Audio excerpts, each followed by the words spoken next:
عربی زبان میں دو کلمات سے بن سکتا ہے. ایک تو یہ بنا ہے شین طا نون شیطانہ سے. شیطان میں وہ دونوں موجود ہیں، شین طا نون. شیطانہ سے اگر یہ بنے تو اس کا معنی ہوتا ہے، شیطان کا معنی ہوتا ہے دور ہو جانا. تو شیطان کا معنی ہے وہ جو اللہ کی رحمت سے دور ہو گیا. تو ظاہر ہے کہ ہم جانتے ہیں اللہ تبارک و تعالیٰ نے اپنی رحمت سے شیطان کو اس وقت دور کیا تھا جبکہ اس نے حضرت آدم علیہ السلام کو سجدہ کرنے سے منع کیا تھا یا انکار کیا تھا.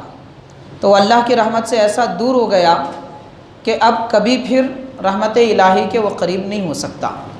تو جو خدا کی رحمت سے دور ہو گیا وہ اللہ کا بھی دشمن، انبیاء کا بھی دشمن، مومنین کا بھی دشمن، اور تمام اچھے اور خیر کے کام کرنے والوں کا دشمن ہے. اور اس کی کوشش یہی لگی رہتی ہے کہ وہ ہمیشہ نیک عمل کرنے والوں کو روکے اور اللہ کے قریب بندوں کو جانے نہ دے. یہ اس کا کام ہوتا ہے، کیونکہ وہ خود دور ہے تو ہر کسی کو اللہ تعالیٰ سے دور کرنا چاہتا ہے. یہ اس کا کام ہے. شیطان کا دوسرا معنی ہے، اور یہ دوسرا اس کا اشتقاق ہے، شاطا سے یہ بنا ہے، شاطا یشیتو، معنی ہے ہلاک ہونا.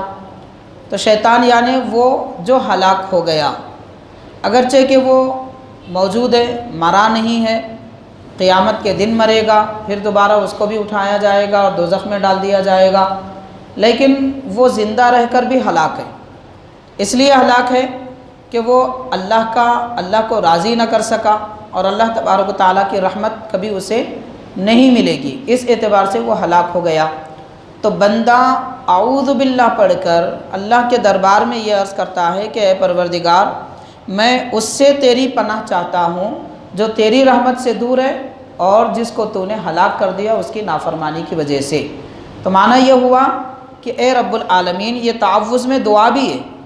بندہ یہ عرض کرتا ہے کہ اے پروردگار، شیطان جس طریقے سے تیری رحمت سے دور ہو گیا وہ راستے سے مجھے بچا لے، اور جس راستے پر چل کر وہ ہلاک ہو گیا اس راستے سے مجھے بچا لے. تو اعوذ باللہ من الشیطان الرجیم کا معنی یہ ہوتا ہے. شیطان دراصل یہ بھی اس کی صفت ہے. جیسے ہر آدمی کا نام ہوتا ہے اس کی صفت ہوتی ہے، تو ہمارے نام کے ساتھ ہماری عادتیں ہوتی ہیں، اطوار ہوتے ہیں، اخلاق ہوتے ہیں. تو جو عادت، اطوار، اخلاق ہوتے ہیں ان کو صفت کہتے ہیں، صفات کہتے ہیں. تو یہ لفظ شیطان خود صفت ہے. اس کا نام کیا تھا شیطان کا؟ اس کے متعلق علماء اکرام یہ فرماتے ہیں کہ اس کا نام دراصل عزازیل تھا، اور اس کے بعد نافرمانی کی وجہ سے اس کا نام شیطان رکھا گیا. اور اس کا اور ایک نام بھی بعض روایتوں میں ملتا ہے، وہ ہے نائلہ. نائلہ عرب میں ایک بت کا نام تھا جو بعد میں رکھا گیا، لیکن اصل شیطان کا نام یہی تھا. تو بہرحال حاضرین، وہ ہلاک ہو گیا اور جل گیا، اس وجہ سے اسے شیطان کہتے ہیں. شیطان کا کام کیا ہوتا ہے؟ اس کے متعلق حضرت شیخ الاسلام بانی جامع نظامیہ رحمۃ اللہ علیہ نے ارشاد فرمایا، شیطان ہمیشہ اللہ تعالیٰ کی ربوبیت کے بارے میں بندوں کے دل میں وسوسہ ڈالتا ہے. اس کا پہلا کام یہ ہے. کیا مطلب ہے اس کا؟ مطلب بالکل واضح ہے. ہم اس کا اگر مطلب سمجھیں گے تو ہمیں یہ بھی سمجھ میں آئے گا کہ ہم شیطان کے شکنجے میں آ چکے ہیں اور شیطان کے قبضے میں آ چکے ہیں. وہ اس طریقے سے کہ شیطان کوشش یہ کرتا ہے کہ بندہ یہ نہ سمجھے کہ اللہ رب ہے، اللہ پروردگار ہے. وہ بندوں کو یہ باور کراتا ہے، مخلوق کو، کہ پیسہ اس کی وجہ سے ہمیں رزق ملتا ہے، مالک اس کی وجہ سے ہمیں رزق ملتا ہے، کوئی شخص جس کے ماتحت ہم کام کرتے ہیں، کوئی کمپنی کا مالک، کوئی تجارت کا بڑا تاجر، ایسے لوگوں کی وجہ سے ہمیں رزق ملتا ہے، یہ باور کراتا ہے شیطان. اور شیطان کبھی انسان کو اس بات کی طرف توجہ کرنے نہیں دیتا کہ حقیقت میں پروردگار اللہ تبارک و تعالیٰ ہے. اور یہ اگر بندہ جان لے کہ پالتا حقیقت میں اللہ تبارک و تعالیٰ ہے تو ہماری نظر میں نہ پیسے کی کوئی وقعت ہوگی اور نہ ہی دنیا کی دولت کی کوئی وقعت ہوگی. اور جب تک کہ بزرگان دین، اولیاء اللہ، ہمارے اسلاف رب کو رب مانتے تھے تب تک وہ کامیاب رہے. اور جب سے لوگوں نے، مسلمانوں نے اللہ کو رب مانا تو ہے مگر اللہ کو رب جانا نہیں ہے، جاننا بھی ضروری ہے، کیونکہ جانے گا تو اس پر عمل کرے گا۔ تو یہ جو دنیا کی اسباب ہیں، دنیا کی ضرورتیں ہیں، ان سے بھروسہ ختم کر کے اللہ تبارک و تعالیٰ کی طرف لو لگانا، یہ اصل ہوتا ہے، یعنی اللہ پالنے والا ہے۔ اس کو یوں سمجھ لیجئے مثال کے طور پر کہ ہم دنیا میں آنے کے بعد میں دیکھتے ہیں بچپن سے کہ ماں دودھ پلاتی ہے، باپ پرورش کرتا ہے، باپ کمائی کرتا ہے، ماں پکاتی کھلاتی ہے، ہم سمجھتے ہیں ماں باپ پالتے پوستے ہیں۔ حقیقت ہے، اس میں کوئی شک نہیں ہے، ماں باپ پالتے پوستے ہیں، لیکن اللہ تبارک و تعالیٰ کی قوت اور اللہ کی ربوبیت ان کی پرورش میں ہوتی۔ تو جب تک کہ اولاد کو باپ پہ بھروسہ رہتا ہے کہ میرا باپ میرا کام کرے گا، تب تک وہ پیسے کمائی کی فکر نہیں کرتا، اور جب باپ ذمہ داری اٹھا لے تو پھر وہ خود کمائی کی فکر کرتا ہے۔ یہ عموماً ہوتا ہے۔ ایسے ہی ہمیں چاہیے کہ ہم دنیا کے اسباب اور دنیا کی ضرورتوں سے نظر ہٹا کر حقیقت میں پرورش اللہ تعالیٰ فرماتا ہے، اس کی طرف توجہ کرنے کی ضرورت ہے۔ اور یہ جب ہمارے ذہن میں بیٹھے تو ماشاءاللہ پھر ہم سچے مومن ہو سکتے ہیں۔ تو شیطان بہکاتا کیسے ہے؟ سب سے پہلے شیطان کا بہکانے کا کام یہ ہوتا ہے کہ وہ اللہ تعالیٰ کی ربوبیت، یعنی اللہ کیسے پالتا پوستا ہے، یہ بندے کے دل میں آنے نہیں دیتا، اس کیفیت کو پیدا ہونے نہیں دیتا۔ ایک کام ہے اس کا۔ دوسرا کام یہ ہے شیطان کا کہ مصیبت جب آ جائے تو بندے کو اللہ تعالیٰ کی طرف رجوع کرنے نہیں دیتا، یعنی بندہ اللہ کو یاد نہیں کرتا بلکہ دنیا کے اسباب کو یاد کرتا ہے۔ ایک مثال، صرف سمجھنے کے مثال، اگر ہم بیمار ہو جائیں دوائی یاد آتی ہے مگر دعا یاد نہیں آتی۔ کیا ہم نے کبھی یہ کوشش بھی کی ہے کہ بغیر دعا کے ہم اپنی بیماری ختم کریں؟ نہیں ہو سکتی، برابر ہو سکتی ہے۔ کیوں نہیں ہو سکتی؟ کیونکہ دوا میں بھی شفا اللہ نے رکھی ہے، اور اللہ تبارک و تعالیٰ نے یہ فرض اور لازم تو نہیں فرمایا کہ دوا سے ہی شفا ہوگی، بغیر دوا کے بھی شفا ہوتی ہے۔ تجربے کے لیے ہم خود دیکھ لیجئے، سردی ہو گئی، بخار آ گیا، کبھی برداشت کر لیے 3-4 دن ایسے ہی کچھ، اس کے بعد خود بخود بخار ختم ہو جاتا ہے، سردی بھی ختم ہو جاتی ہے، نزلہ بھی ختم ہو جاتا ہے، بعض اوقات گہرے زخم بھی سوکھ جاتے ہیں۔ مطلب یہ ہوا کہ شفا دینے والا اللہ تبارک و تعالیٰ ہے، لیکن شیطان یہ چاہتا ہے کہ مصیبت کے وقت میں بندہ اللہ کی طرف رجوع نہ کرے۔ اس کا یہ مطلب نہیں ہے کہ دوا نہیں کرنی چاہیے، دوا استعمال نہیں کرنا چاہیے، یہ مطلب نہیں ہے، لیکن اولیت اور پہلی توجہ رب کے دربار میں حاضر ہو کر اللہ سے دعا کرنا چاہیے، مولا میں بیمار ہوں مجھے شفا دے۔ اس کے بعد میں باقی کوششیں کی جائے، یہ اصل چیز ہے۔ شیطان اس سے روکتا ہے۔ ہم آج اس میں بھی مبتلا ہیں، اس میں بھی ہم مبتلا ہیں۔ ہم ہر بیماری کا علاج، ہر مصیبت کا علاج دنیا میں تلاشتے ہیں، اللہ تعالیٰ کی طرف رجوع نہیں کرتے۔ اور حاضرین، جبکہ بندے کا اللہ کی طرف رجوع کرنا اللہ تعالیٰ کو سب سے زیادہ پسند ہے۔ اب تعجب کی بات ہے، کیا اللہ تعالیٰ ہمارا محتاج ہے؟ نعوذ باللہ، ہرگز نہیں، لیکن اللہ کی محبت ہے۔ پروردگار یہ چاہتا ہے کہ میرا بندہ مصیبت میں مجھے پکارے، آئے تو میرے پاس، مددگار سمجھے تو مجھے۔ تو حاضرین، اب باقی اس کے اور کچھ دوسرے پہلو بھی ہیں، ہم بعد میں چل کے ایاک نعبد و ایاک نستعین کے موقع پہ عرض کریں گے، مگر یہاں بتانا دراصل مقصد یہ ہے شیطان بہکاتا کیسے، اللہ کی ربوبیت کا کمال دل سے نکال دیتا ہے بندے کے، اور بندے کو اللہ کی طرف رجوع ہونے نہیں دیتا۔ اور اس کے بعد تیسرا کام شیطان کا کیا ہوتا ہے؟ تیسرا کام یہ ہوتا ہے کہ وہ گناہ کراتے کراتے مسلمان کو کفر تک پہنچا دیتا ہے۔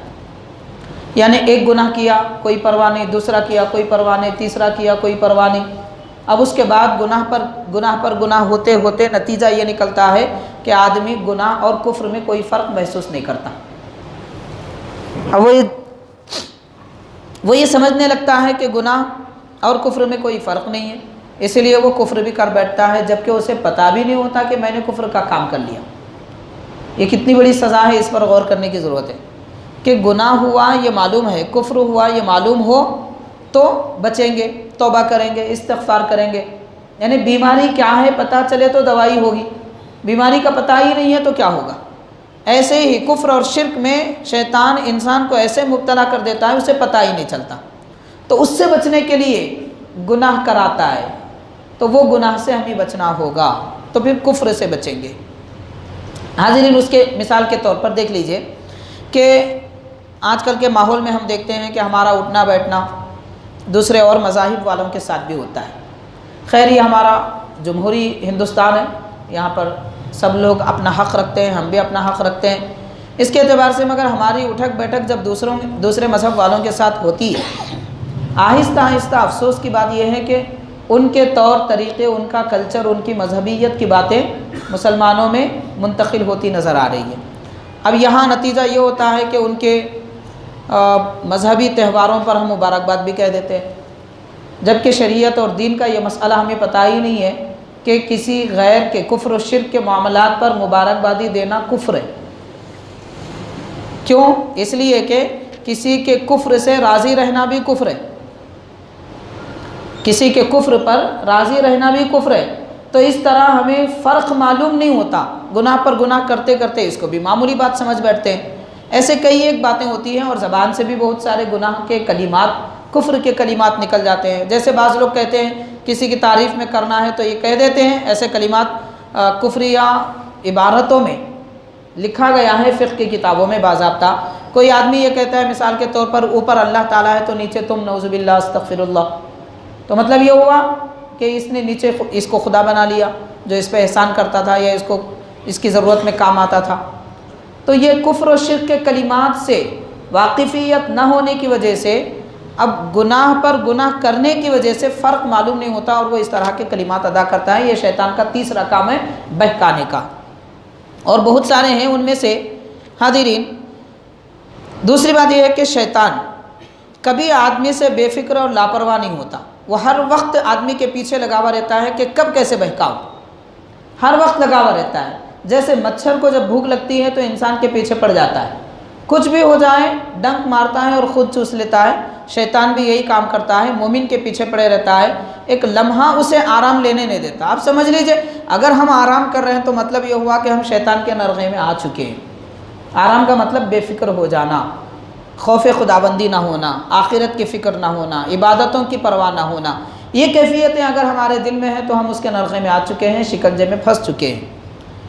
حاضرین، اب شیاطین کے متعلق بتایا جاتا ہے کہ شیطان کی باضابطہ ایک قوم ہے اور اس میں مرد بھی ہوتے ہیں، عورتیں بھی ہوتے ہیں، اور ان کی اولاد بھی ہوتی ہے، جیسے انسان کی نسلیں ہوتی ہیں، شیطانوں کی بھی نسل ہوتی ہے۔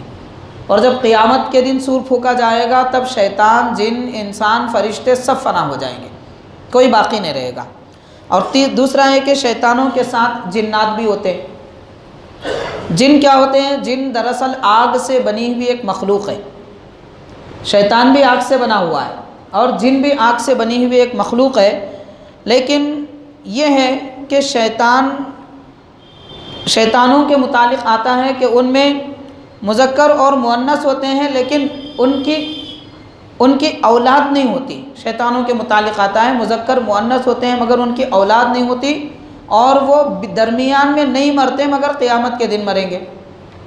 جنات البتہ ان میں بھی مذکر مؤنث ہوتے ہیں، ان کی اولاد بھی ہوتی ہیں اور وہ مرتے بھی ہیں، جیسے انسان مرتے ہیں، پیدا ہوتے ہیں، جنات بھی مرتے ہیں اور پیدا ہوتے ہیں، مگر انسانوں کی عمریں کم ہوتی ہیں، جنات کی عمریں بڑی زیادہ ہوتی ہیں۔ اب پھر جن اور شیطان میں فرق کیا ہے؟ جن اور شیطان میں فرق یہ ہے کہ جنات میں نیک، مومن، مسلمان بھی ہوتے ہیں، کافر، مشرک بھی ہوتے ہیں، اور شیطان صرف کافر ہوتے ہیں، صرف مشرک ہوتے ہیں، ان میں کوئی نیک نہیں ہوتا۔ جنات میں اچھے بھی ہوتے ہیں، برے بھی ہوتے ہیں۔ اب یہ دو مخلوق کے سوا اور ایک مخلوق ہے فرشتوں کی مخلوق۔ فرشتے ایسی مخلوق ہے کہ اللہ تبارک و تعالیٰ نے ان کو پیدا فرمایا، لیکن ان میں مذکر مؤنث کوئی نہیں، عورت مرد ایسی کوئی تفریق نہیں ہے، کوئی فرق نہیں ہے۔ فرشتے بس فرشتے، نہ ان میں مرد ہے نہ عورت ہے، کوئی تفریق نہیں ہے۔ جیسے شیطان میں ہوتی ہے، جنات میں ہوتے ہیں، انسان میں ہوتے ہیں، ویسے فرشتوں میں نہیں ہوتے۔ البتہ فرشتے مرتے نہیں ہیں، مرتے نہیں ہیں، اور اللہ نے جب جتنے فرشتوں کو بنایا اتنے ہی رہتے، اور فرشتہ کسی فرشتے سے پیدا نہیں ہوتا، بلکہ اللہ تبارک و تعالیٰ اپنی قدرت سے پیدا کرتا ہے۔ یہ فرق ہے، یہ اہم دنیا کی 4 بڑی بڑی مخلوقات میں۔ تو شیطان سے پناہ مانگنے کا حکم دیا گیا۔ شیطان سے پناہ مانگنے کے متعلق حاضرین، یہ بھی بتایا گیا جیسا کہ حدیث پاک میں آتا ہے کہ انسان کے اندر 3 باتیں ہوتی ہیں۔ ایک یہ کہ اس کی ذات یعنی ہمارا وجود، دوسرا اس کے افعال یعنی کام کاج وغیرہ ہم جو کرتے ہیں، اور تیسرے اس کے صفات۔ صفات معنی غصہ ہونا، نرم دل ہونا، اچھے اخلاق والا ہونا، بد اخلاق ہونا، یہ صفات ہیں۔ افعال یعنی اس کا کھانا پینا اٹھنا بیٹھنا، یہ 3 چیزیں بندوں میں بھی ہیں، شیطان میں بھی ہے، جنات میں بھی ہے۔ اللہ تبارک و تعالیٰ نے ایمان والوں کو حکم فرمایا کہ تم شیطان سے پناہ مانگو، اللہ کی یعنی اللہ کی پناہ میں آؤ شیطان سے بچنے کے لیے۔ تو بندہ جب پناہ میں آئے اللہ کی تو کیسے آئے؟ جب وہ پڑھے اعوذ باللہ من الشیطان الرجیم، تو یہ تصور کرے کہ میں نے میری ذات کو، میرے وجود کو اللہ کی ذات کے سائے میں چھپا دیا، میں اپنی ذات کو اللہ کی ذات کے پناہ میں دے دیا، میرے افعال کو اللہ کے افعال کے پناہ میں دے دیا، اور میرے صفات کو میں نے اللہ کے صفات کے پناہ میں دے دیا۔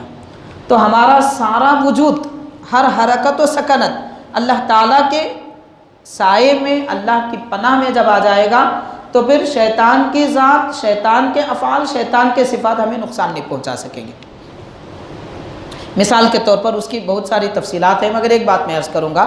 حضور نبی کریم صلی اللہ علیہ وسلم نے ارشاد فرمایا، جب بھی کوئی بچہ پیدا ہوتا ہے، جب بھی کوئی بچہ پیدا ہوتا ہے تو شیطان اس کے قریب آتا ہے اور اپنی انگلی، اس انگلی سے بچے کے ناف میں مارتا ہے، جس کی وجہ سے اسے درد ہوتا ہے۔ پیدا ہوتے ہی بچہ کیوں روتا ہے؟ یہ شیطان کا اثر ہوتا ہے، وہ اسے درد پہنچاتا ہے، اس لیے بچہ روتا ہے۔ اسی لیے حضور پاک صلی اللہ علیہ وسلم نے ارشاد فرمایا کہ جب میاں بیوی صحبت کریں، مجامعات کریں، تو وہ دعا پڑھیں، اعوذ باللہ من الشیطان الرجیم پڑھیں، اس کے ساتھ اور دعائیں جو احادیث پاک میں مروی ہیں، تو بچہ پیدا ہونے تک شیطان کے اثر سے محفوظ رہتا ہے۔ تو دیکھیے حضور پاک صلی اللہ علیہ وسلم نے ہماری اور ہماری اولاد کی حفاظت کے لیے کتنے طریقے اور کیسے کیسے قلعے بنائے، لیکن ہم افسوس ہیں کہ نہ وہ قلعے بولے تو قلعے کے پہاڑ اٹھانے کی ضرورت بھی نہیں ہے، اعوذ باللہ زبان سے مختصر سے کلمات ادا کرنے کی ضرورت ہے۔ ہمیں نہ ان کلمات کا پتہ ہے، نہ وہ پڑھنے کی تعلیم ہے، نہ اس کے فائدہ کا علم ہے۔ تو اس طریقے سے شیطان کے چنگل سے آدمی محفوظ رہ سکتا ہے۔ حاضرین، اب جنات وغیرہ کے متعلق، جو شیطان سے متعلقہ ایک ذات ہے، وہ اس کے متعلق ایک بات میں عرض کر کے پھر بسم اللہ کے بارے میں تھوڑی سی باتیں اور عرض کریں گے ہم۔ تو تعوذ شیطان سے بھی کیا جاتا ہے، پناہ مانگی جاتی ہے شیطان سے بھی، جنات سے بھی۔ حضور پاک صلی اللہ علیہ وسلم نے باضابطہ ارشاد فرمایا، جو آدمی جس جگہ بھی جائے اور وہاں دعا پڑھے، دعا کا مطلب میں عرض کر رہا ہوں، اے پروردگار، اس جگہ کے رہنے والے جنات اور شیاطین سے میں پناہ مانگ کر تیری رحمت میں آتا ہوں اور ان کے شر سے مجھے بچا۔ جہاں جاتے ہیں یہ دعا پڑھنی چاہیے، کیونکہ ہر جگہ جیسے انسان، یہ بدعقیدہ فرقہ معتزلہ کا بڑا امام تھا، اور یہ جو فرقہ ہے معتزلہ، یہ جنات کو نہیں مانتے۔ ان کی تھیوری یہ ہے کہ جو چیز نظر آتی ہے وہ ہے، جو نظر نہیں آتی وہ نہیں ہے، ان کی ایک تھیوری ہے۔ مگر اس قاعدے کی بنیاد پر ان کو خدا کو بھی نہیں ماننا چاہیے، مگر اللہ تعالیٰ کو مان لیتے ہیں، کیونکہ اللہ تعالیٰ بھی تو کسی کو نظر نہیں آتا۔ تو یہ دیگر مخلوقات، فرشتے، جنات وغیرہ نظر نہیں آتے اس لیے نہیں ہیں، یہ کہتا ہے۔ تو زمخشری ایک تفسیر لکھ رہا تھا، اس کی تقریباً 15 پاروں کی تفسیر اس نے لکھ دی۔ تو امام غزالی رحمۃ اللہ علیہ نے ایک مرتبہ جنات کو طلب فرمایا، جنات بہت سارے آپ کے شاگرد تھے۔ امام غزالی حضرت غوث اعظم دستگیر رحمۃ اللہ علیہ سے کچھ پہلے کے ہیں، کچھ پہلے کے بالکل۔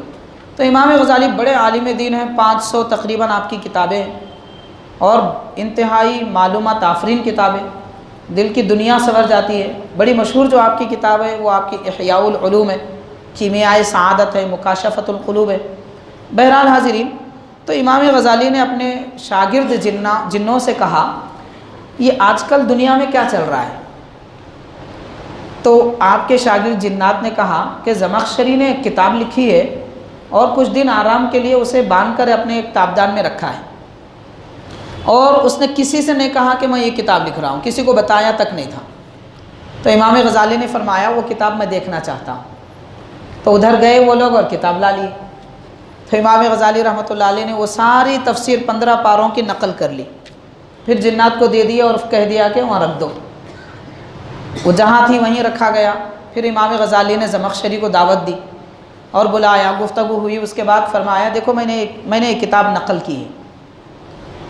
کی ہے، کلمات کی طرف اس نے توجہ نہیں دی، میں نے یہ تفسیر نقل کی ہے.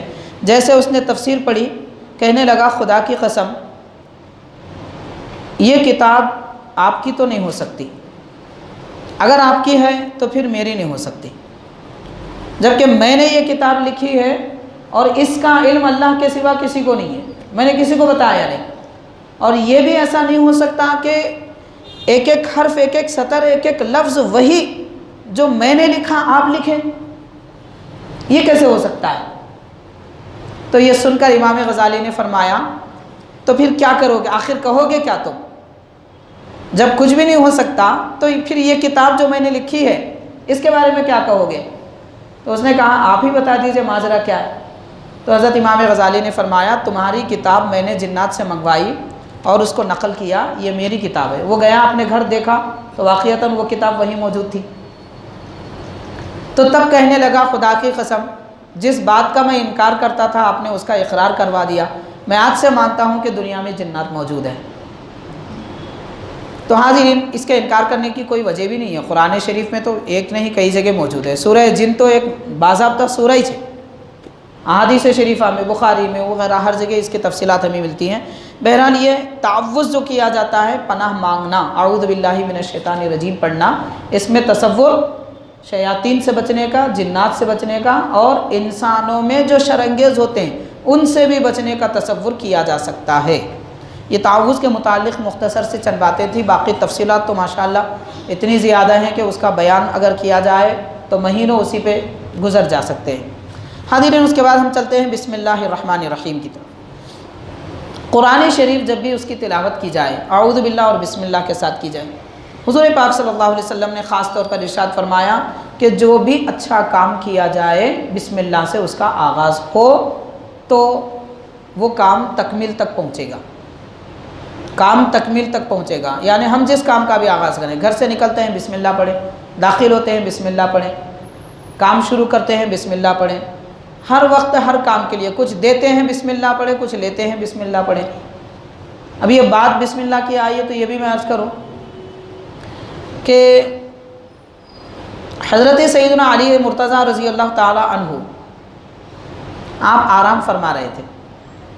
اچانک آپ کے دروازے پہ دستک ہوئی، آپ کی آنکھ کھلی تو باہر سے آواز آئی دروازہ کھولو دروازہ کھولو. آواز انسان کی نہیں تھی، بلی کی تھی، مگر آواز جو بول تھے وہ حضرت علی رضی اللہ عنہ سمجھ رہے تھے. تو اندر سے آواز آئی نہیں میں نہیں کھول سکتی، وہ بھی بلی تھی. آپ نے دونوں کو دیکھا کہ باہر سے کوئی کہہ رہا ہے اندر سے کوئی کہہ رہا ہے، اور یہ کہہ رہا ہے کہ کھولو، یہ کہتی ہے میں نہیں کھول سکتی.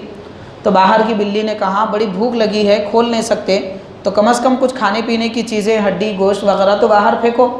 وہ کہنے لگی کہ میں وہ بھی نہیں کر سکتی. تو اس نے کہا ماجرا کیا ہے، تم کوئی اور گھر میں رہتی تو سب کرتی تھی. تو یہ بلی کہنے لگی کہ یہ گھر والے ایمان والے ہیں، یہ مومن ہیں، یہ دروازہ بند کرتے ہیں بسم اللہ پڑھ کے، برتن ڈھانکتے ہیں بسم اللہ پڑھ کے، ہر کام بسم اللہ پڑھ کے کرتے ہیں. اب میری طاقت نہیں ہے کہ میں کچھ لا کے دے سکوں. تو سیدنا علی مرتضیٰ رضی اللہ عنہ نے فرمایا کہ وہ جو باہر بلی تھی وہ بھی جن تھا، یہ اندر جو تھا وہ بھی جن تھا. تو جنات اپنے اختیار سے جو چیز چاہے اڑا لے جا سکتے ہیں. ہم نے کبھی کسی سے سنا ہوگا اچانک میرے پیسے غائب ہو گئے، الماری میں بند رکھے تھے فلاں ہو گئے. خیر ایسا عموماً ہوتا نہیں ہوتا ایک الگ بات ہے. بعض لوگوں کو شک کی بیماری بھی آ جاتی ہے، وہ اور بات ہے. ہمیشہ ہونا بھی ضروری نہیں ہے مگر نہ ہونا بھی ضروری نہیں ہے، ہو بھی سکتا ہے. تو یہ جو غلطی جو ہو جاتی ہے یہ ہمارے کاموں میں بسم اللہ نہ پڑھنے کی وجہ سے ہوتی ہے. جب بسم اللہ کہہ کر ہم کوئی چیز محفوظ رکھیں، کسی کو دیں، کسی سے لیں تو وہ محفوظ ہو جاتی ہے، اللہ تعالیٰ کی پناہ میں آ جاتی ہے. یہ بسم اللہ کی اور بہت ساری تفصیلات ہیں. حاضرین اس کے کچھ مسائل پہلے ہم سمجھ لیتے ہیں کہ بسم اللہ ہے کیا چیز. بسم اللہ الرحمن الرحیم قرآن شریف کی ایک آیت ہے، قرآن شریف کی ایک آیت ہے، لیکن لکھی جاتی ہے ہر سورے کے پہلے. سورہ فاتحہ سے پہلے بسم اللہ، سورہ بقرہ سے پہلے بسم اللہ، آل عمران سے پہلے بسم اللہ، نساء سے پہلے بسم اللہ، لیکن قرآن میں سورہ فاتحہ بسم اللہ ایک ہی بار نازل ہوئی۔ وہ کہاں ہے؟ سورہ نمل میں، انہ من سلیمان و انہ بسم اللہ الرحمن الرحیم، 19ویں پارے میں جہاں ہے وہ باضابطہ قرآن شریف کی آیت میں 17 میں موجود ہے۔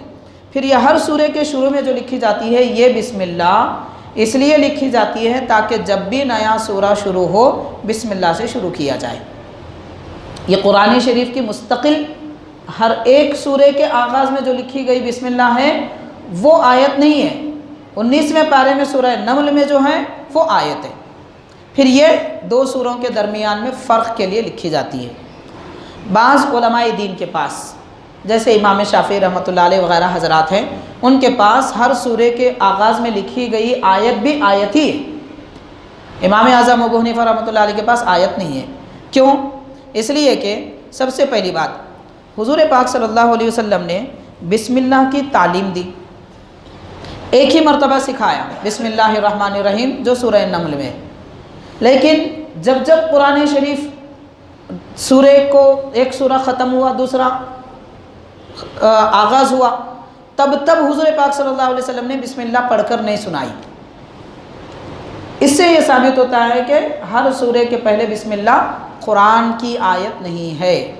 ابھی یہ آیت مانو مت مانو کیا فرق پڑنے کا ہے؟ مول صاحب ہو سکتا ہے یہ سوال آتا ہوگا آپ کے ذہن میں، بھائی سورے کے شروع میں جو بسم اللہ ہے اس کو آیت مانو نہ مانو کیا فرق پڑتا ہے؟ فرق یہ پڑتا ہے کہ دیکھیے جب ہم نماز میں سورہ فاتحہ شروع کرتے ہیں، آپ نے سنا ہوگا امام صاحب الحمدللہ رب العالمین سے شروع کرتے، بسم اللہ الرحمن الرحیم الحمدللہ رب العالمین نہیں پڑھتے۔ اگر وہ بسم اللہ قرآن کی آیت ہوتی تو بسم اللہ الرحمن الرحیم بھی بلند آواز سے پڑھنا ضروری تھا، لیکن امام صاحب آہستہ پڑھتے ہیں، اعوذ باللہ بسم اللہ شروع میں آہستہ پڑھتے ہیں۔ تو قرآن شریف بلند آواز سے پڑھنے کا حکم دیا گیا، بسم اللہ چونکہ قرآن کی مستقل آیت نہیں ہے ہر سورے کے آغاز میں، اسی لیے اسے آواز سے نہیں پڑھتے، یہ فرق پڑتا ہے۔ امام شافعی رحمۃ اللہ علیہ کے پاس وہ بسم اللہ سورے کے جو آغاز میں ہے وہ آیت ہے، اسی لیے شافعی مقلد حضرات نماز میں بھی بڑی آواز سے بلند آواز سے جہر سے بسم اللہ پڑھتے ہیں، یہ فرق ہے۔ دوسری بات یہ کہ نبی پاک صلی اللہ علیہ وسلم نے ایک حدیث فرمائی، وہ یہ فرمایا کہ بسم اللہ قرآن کی مفتاح ہے، چابی، بسم اللہ قرآن کی چابی ہے، حضور نے فرمایا، یعنی بسم اللہ الرحمن الرحیم مفتاح القرآن۔ تو حضور نے قرآن کی چابی فرمایا، سورے کی چابی نہیں فرمایا، تو معلوم یہ ہوا کہ پورے قرآن میں ایک بسم اللہ ہے۔ اگر ہر سورے کے آغاز میں بسم اللہ قرآن کی آیت ہوتی تو حضور فرماتے بسم اللہ الرحمن الرحیم مفتاح کل سورۃ، جبکہ سرکار نے ایسا نہیں فرمایا۔ حاضرین، حضور پاک صلی اللہ علیہ وسلم نے پہلے ابتدائی زمانے میں بسم اللہ الرحمن الرحیم نماز میں بڑی آواز سے تلاوت فرمائی، پھر بعد میں حضور پاک صلی اللہ علیہ وسلم نے بلند آواز سے بسم اللہ نہیں پڑھی۔ پہلے کیوں تلاوت فرمائی؟ یہ بتانے کے لیے کہ نماز میں بسم اللہ بھی پڑھی جاتی ہے۔ پھر بعد میں آہستہ کیوں فرمائے؟ اس لیے کہ یہ بتانے کے لیے کہ یہ قرآن کی آیت نہیں ہے، آہستہ پڑھنا چاہیے۔ اس لیے سارا حکم ساری تعلیم ایک ساتھ نہیں آئی، آہستہ آہستہ ملتی ہے۔ تو ایسے ہی حضور پاک صلی اللہ علیہ وسلم نے موقع بہ موقع صحابہ کرام کو تعلیم عطا فرمائی۔ حاضرین، بسم اللہ کے متعلق حضرت انس رضی اللہ عنہ فرماتے ہیں، صحابی رسول ہیں، فرماتے ہیں میں نے نبی پاک صلی اللہ علیہ وسلم، حضرت ابو بکر، حضرت عمر، حضرت عثمان رضی اللہ تعالی عنہم اجمعین، ان سب کے پیچھے میں نے نماز پڑھی۔ حضرت انس فرما رہے ہیں میں نے سب کے پیچھے نماز پڑھی، فلم یکونوا یجہرون بسم اللہ الرحمن الرحیم، یہ جامع ترمذی کی حدیث ہے کہ یہ سارے حضرات میں سے کوئی ایک بھی بڑی آواز سے بسم اللہ نہیں پڑھتے تھے۔ تو اس حدیث پاک پر عمل کرتے ہوئے امام اعظم ابو حنیفہ رحمۃ اللہ علیہ نے نماز میں بسم اللہ آہستہ پڑھنے کا حکم فرمایا۔ حاضرین، بسم اللہ سے آغاز کیوں کیا گیا؟ یعنی قرآن شریف کا آغاز بسم اللہ سے کیوں کیا گیا؟ پہلی بات تو یہ کہ بسم اللہ کی